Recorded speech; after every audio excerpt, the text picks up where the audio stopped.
Unknown নাম্বারে আবার কে call করে? সকাল সকাল এসব ভুক্ত ঝামেলা আর ভাল লাগে না। হ্যালো, আপনি যে নাম্বারে কল করেছেন আমি আসলে সেই নই। দয়া করে আপনি আপনার ফোনটা রাখুন। আননোন নাম্বার হতে যাবে কেন? আর আননোন নাম্বারে কেউ নিজে আবার কল করে? আর নাম্বারে কিন্তু আপনি নিজেই বিপদে পড়বেন যদি আমি কলটা কেটে দিই। এসব কি বলছেন আপনি? কিসের বিপদের কথা বলছেন? আর আপনিই বাকি, আপনি আমাকে চিনবেন না। আর আপনি হয়তো নিশ্চয়ই জানেন না যে আমি আপনার ফেসবুক অ্যাকাউন্টে হ্যাক করেছি। আমি কিন্তু চাইলে এখান থেকে যে কোনো বাজে পোস্ট করতে পারি, কিংবা আপনার ছবি দিয়েও বাজেভাবে এডিট করে পোস্ট করতে পারি। এসব কি বলছেন আপনি? আপনি আমার কেন এত বড় ক্ষতি করবেন? আমি আপনার কি সর্বনাশ করেছি? দয়া করে আমার এত ক্ষতি করবেন না। আহা, এত ভয় পাবেন না। আপনি আমার কোনো ক্ষতি করেনি, আর আমিও আপনার কোনো ক্ষতি করবো না যদি আপনি আমাকে 2 লক্ষ টাকা উপহার হিসেবে পাঠিয়ে দেন। আমি এতগুলো টাকা কোথায় পাবো? আমি তো খুবই সাধারণ পরিবারের একটি মেয়ে। সেটা জেনে তো আমার লাভ নেই। তবে হ্যাঁ, 1 সপ্তাহের মধ্যে যদি আমি আমার টাকা না পাই তাহলে কিন্তু আমি ছবি পোস্ট করতে বাধ্য হব, মনে রাখবেন। না, আমি জানি আপনার কাছে কিছু নেই। আপনি মিথ্যে কথা বলছেন। আপনি শুধুমাত্র টাকা নেওয়ার জন্য এমন করছেন। আচ্ছা, তাহলে আপনার বিশ্বাস হচ্ছে না আমি যে আপনার অ্যাকাউন্টে হ্যাক করেছি? আপনার কি মনে হচ্ছে আমি আপনার সাথে কল করে রসিকতা করছি? হ্যাঁ, এখন তো আমার তাই মনে হচ্ছে। ঠিক আছে, তাহলে আপনি 2 দিন পরেই দেখবেন আপনি পুরো দুনিয়ার কাছে ভাইরাল হয়ে যাবেন। ঠিক আছে, আপনার যা ইচ্ছা আপনি তাই করুন। আমি আপনার কি তাই ভয় পাই। আচ্ছা, সময় হলেই দেখবেন, তখন দেখবেন সামান্য ওই কটা টাকার জন্য আবার আপনার সম্মান না নষ্ট হয়ে যায়।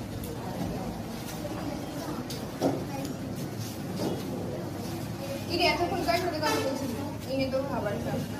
না মা, ওই কিছু না, কলেজে একটা বান্ধবী কথা ছিল তো, ওর সাথে কথা বলছি। কেমন আছিস তোরা সবাই?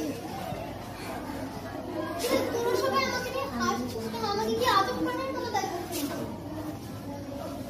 আচ্ছা, অরে তুই কিছুই জানিস না? আমি জেনে ওর না জানার ভান করছিস। তো হেয়ালি না করে বল না। সত্যি কিন্তু কিছু জানিস না, আর আমরা যা দেখছি তা বলার মতো না বলেই ভালো। হ্যাঁ, তা বলতেও মুখ হাঁটতে চায়। তুমি তো ভালোই ভাব, কবে যে এতটা অধপতনে চলে গেলি। কি হয়েছে তোরা একটু খুলে বল না, তো হেয়ালি করছিস না, একটু খুলে বল। একটু শুধু একটু খুলে বল না, বল। আচ্ছা, তুই কিছুই জানিস না? না, জানি। আচ্ছা, তাহলে নিজের চোখে দেখ। দেখেছিস তোর আইডি থেকে কতটা বাজে পোস্ট করা হয়েছে, আর তুই বলছিস কিছুই জানিস না? এটাও আমাদের বিশ্বাস করতে। তোরা বিশ্বাস কর, আমি সব কিছু করিনি। এটা অন্যকে আমার আইডি হ্যাক করে করেছে। আমি সব কিছু জানি না। সাধু সাজিস না। ছি, তোর জায়গা আমি থাকলে কাউকে মুখই দেখা করবো না।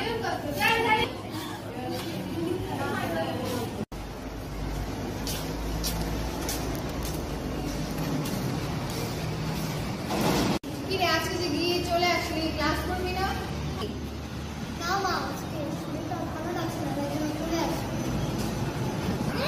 ও আচ্ছা, ঘরে গিয়ে বিশ্রাম নে। ঠিক আছে মা।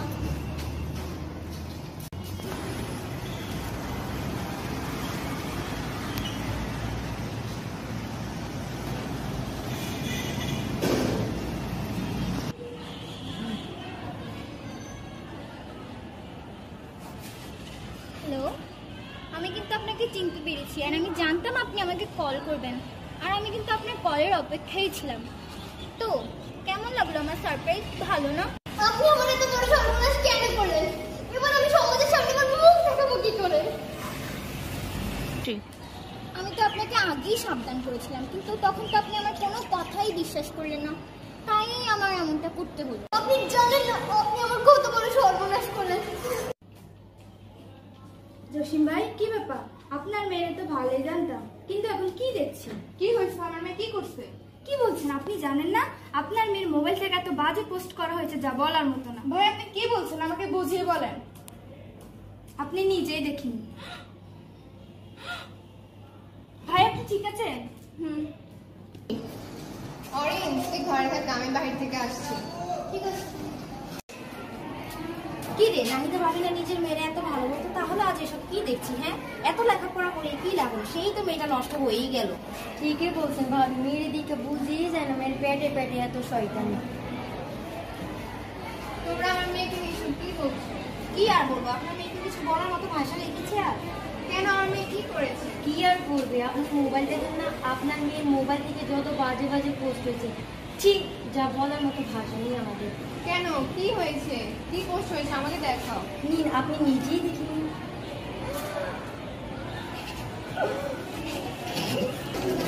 নরিন নরিন দরজা খোল। কি হয়েছে মা? কি করেছিস তুই? তুই কেন এমন করেছিস? তোকে এত লেখাপড়া করানোর পর এটাই দেখার বাকি ছিল। কেন মা, কি হয়েছে? তুই কিছু জানিস না? তোর মোবাইল থেকে এত বাজে বাজে পোস্ট হয়েছে। এসব দেখার আগে আমার মরণ হলো না কেন? মা, আমার কথাটা শোনো, আমি সব কিছু জানতাম না।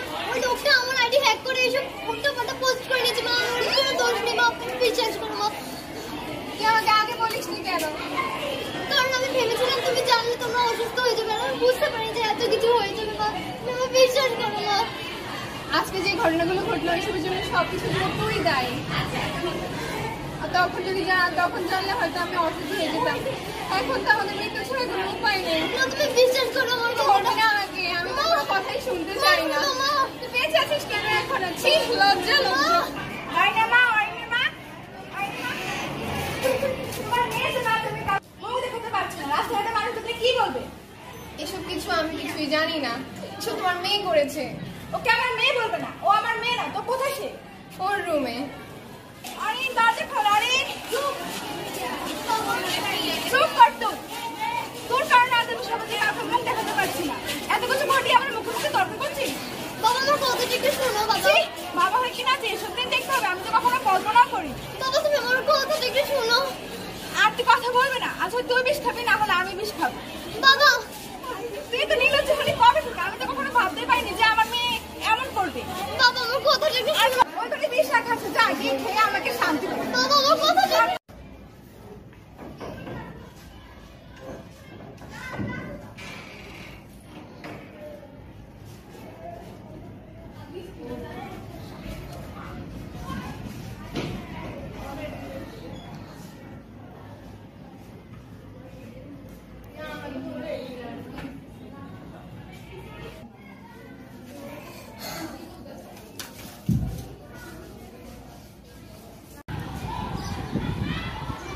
দেখুন, এই হচ্ছে আমাদের সমাজের পরিস্থিতি।